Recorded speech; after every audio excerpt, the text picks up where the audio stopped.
What we're going to show you is how to do a typical reservation in Campground Manager. By starting from the front screen, you're going to click on the Reservations and Bookings button, and that'll bring forward the transaction screen. To start a new transaction, I'm going to click on New and enter my clerk ID at the top left, which is the first field. Now the clerk ID is a unique way of tracking who has done what in the system. So all clerks, anyone that uses a system, will have eventually their own ID or password. So once I've entered mine in, I'm going to press Tab, and it'll bring up the Types window. This is the type of transaction I'm creating. The first one being checked in. This is a walk-in off the street. They do not have a reservation in the system, but you would like to check them in on the fly. The next one is inquiry, just that. It's someone calls in inquiring about your park, and you would still like to gather their personal information, if you can get it, for future correspondence. The next one is open account. And this is a way of creating an invoice or a charge in the system for a customer, but they are not staying overnight. They're not having a site assigned to them. A popular scenario for that would be either a camp store or a propane tank. Someone comes in to purchase something and they're on their way immediately.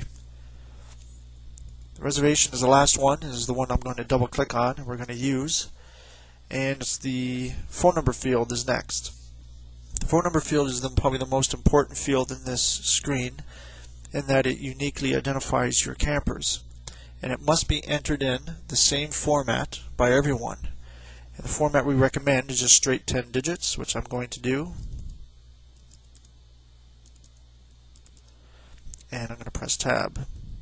Now the reason we recommend everyone that uses the system use the same format is because if I enter this reservation with this format, given no additional characters or spaces, just the 10 digits, the person behind me tries to find the same reservation using brackets, they're not going to come up with the transaction.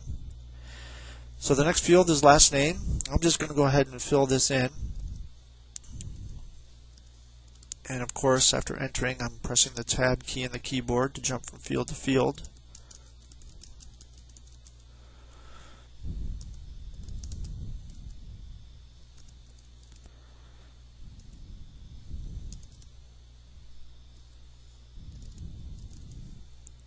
Tab, and we're back. We're at the group name field. Now this is the only field that's customizable by you. You can label this field however you see fit. I decided to name it the group name, so if I have a group I can have a name associated with them. But again, you can, depending on your uses, you can change that. I'm going to press Tab, and it wants the license plate of the main vehicle, which I'll put in. And this is particularly useful if someone notices there's been a vehicle on your grounds for quite some time and no one knows who it's associated with. You can type the license plate number into the system and it'll tell you what reservation it's assigned to. Tab and make an year. I'm going to put forward. Tab again, and the email. Again, email, that's another popular or important field, because your confirmations, which we can show you in another training session, is that you can send out your confirmations by email. So this is a huge time and money saver. So if you can get it, that'd be great. Tab. Now, any mandatory fields that I tab into, you'll notice that it brings up a pick list to choose from. So this is the source list. This is where they've heard of your park before. I'm going to select Internet. Double click on it. And also a class field. This is how to class your customers, so you can give them different categories. For mine, I have seasonal as a default. To change that, you'll notice these arrows throughout the system. This can actually bring up the pick list for you. And I'm going to select overnight because he's only going to stay a few nights. I'm going to double click on that. The unit type is another mandatory field. It's asking what type of equipment he has. I'm going to double click on fifth wheel. And the length. His rig is 34 foot, And the relevance of this is when it comes time to assign a site for this person, the system will do a length check. So based on his unit length, it's going to compare it to the length the site will accommodate. And if the unit is too long, it will warn the clerk.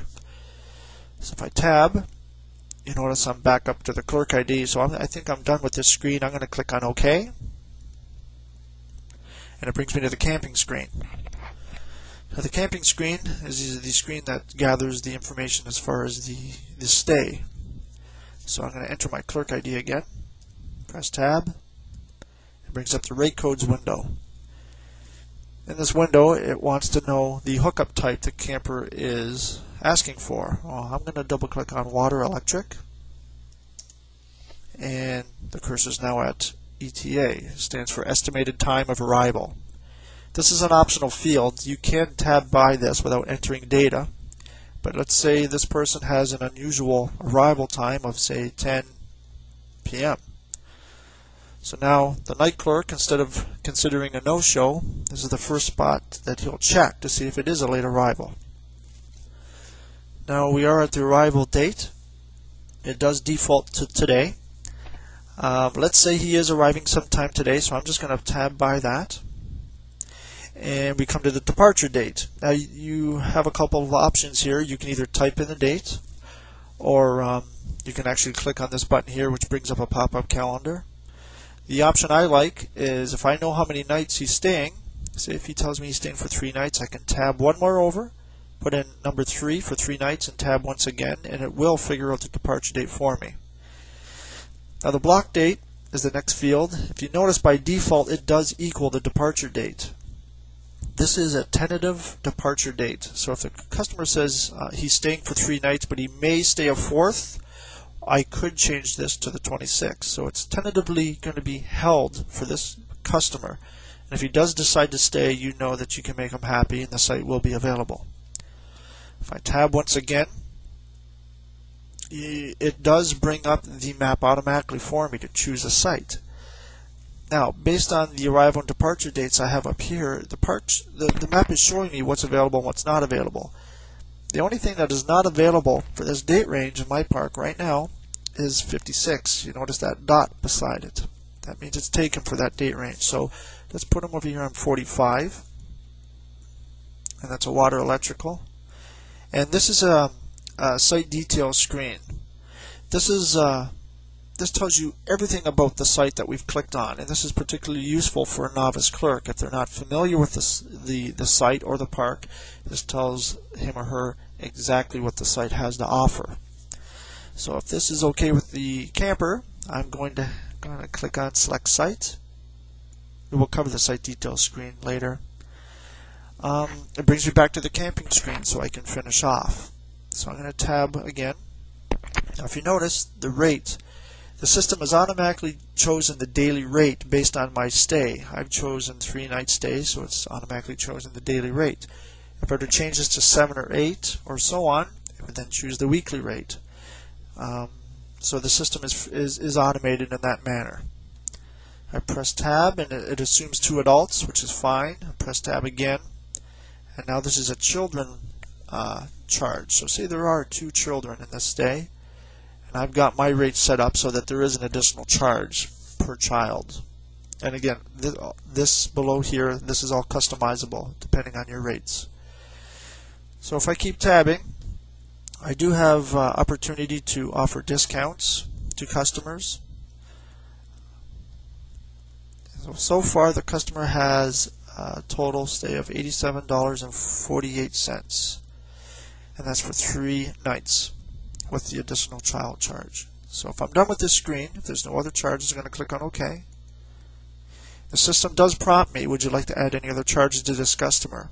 And this message, if I were to click yes, well, sky's the limit. However many charges you feel fit to put into the system, they become available to you. So for simplicity's sake, for the first reservation, I'm going to click on no.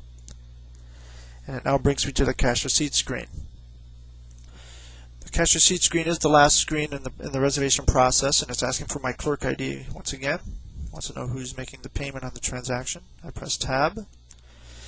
And we have 3 payment options here: cash, credit card, or check. Let's choose check for now, and it automatically defaults to the full amount. The software is on your side. It's obviously wanting to get the transaction paid off as soon as possible. Let's say though he is only giving us a deposit, say of $30. I tab check number, a bank, and it's a personal check. Yes, so I tab through the window and I'm back up at the clerk ID. I know I'm done with this screen, so I can now click on apply now, and it wants to generate a confirmation. Normally you would print this out on a piece of paper, but what I can do to show you, I'll print it on screen. So this is what your printout would look like. It would have the camp information at the top left. Underneath that is the customer with a Dear Jim Smith letter here that you can customize as well. And at the bottom of the paper are the particulars of the transaction, listing the arrival and departure date, the transaction type, which is electric and water, the clerk that has done it, confirmation number, and so on. Even the check amount that he has paid and his outstanding balance upon arrival. So that would be printed out, or like I said earlier, you do have the option to email your confirmations as well. So if I were to close this off, the transaction is now complete, and as you can see, there is now a dot on 45 for the date range that we're looking at, September 22nd to the 25th. So if I were to click on this site, there he is, and he has now a reservation in the system.